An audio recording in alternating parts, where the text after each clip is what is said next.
এই মুহূর্তে সুনামগঞ্জের সদর উপজেলার সুনামপাড়া এলাকায় আছেন সহকর্মী আমিনুল ইসলাম। সরাসরি যাচ্ছি তার কাছে।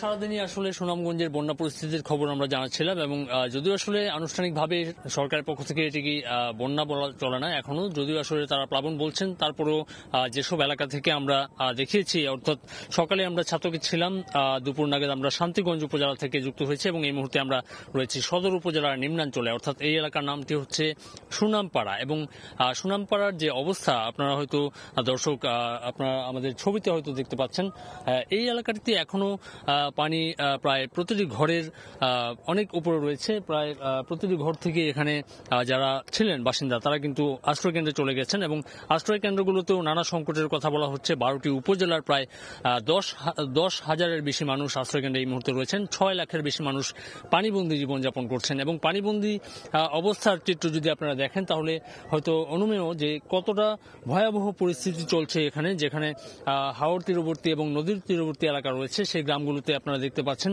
প্রতিটি ঘরের দরজা পর্যন্ত ডুবে গেছে এবং এই ঘরগুলোতে যারা বসবাস করতেন তারা কতটা বিভীষিকাময় রাত পার করেছেন হয়তো তারাই বলতে পারবেন। এবং আজকে বন্যার বা প্লাবনের তৃতীয় থেকে চতুর্থ দিনের মাথায় পড়লো এবং এই কটা দিন ধরেই আসলে তারা আশ্রয় কেন্দ্রে বসবাস করছেন এবং আশ্রয় কেন্দ্রে কিন্তু সবচেয়ে বড় যে অভিযোগটি উঠে আসছে সেটি হচ্ছে যে পর্যাপ্ত পরিমাণে খাবার না পাওয়া। এবং তারা বলছেন যে যারা এখানে আশ্রয় কেন্দ্রগুলোতে পরিদর্শনে আসছেন তারা কেবল বেলায় একবেলা খাবার দিচ্ছেন এবং অনেক ক্ষেত্রে দেখা যাচ্ছে যে স্যানিটেশনের সমস্যা, যেগুলো দূর করতে খুবই গুরুত্ব সহকারে দেখার বিষয়ে তারা দাবি তুলেছেন। এবং আরেকটি বিষয় বলবো যে এই মুহূর্তে কিছুটা পানি কমেছে, বিশেষ করে নদীগুলোতে পানি কমার মূল কারণ হিসেবে বৃষ্টিপাত বন্ধ হওয়া এবং উজানের যে পাহাড়ি ঢল, অর্থাৎ মেঘালয় থেকে নতুন করে আবার নদীগুলো দিয়ে ঢল প্রবাহিত না হওয়ার কারণে কিন্তু এই পানির উচ্চতা কিছুটা কমছে।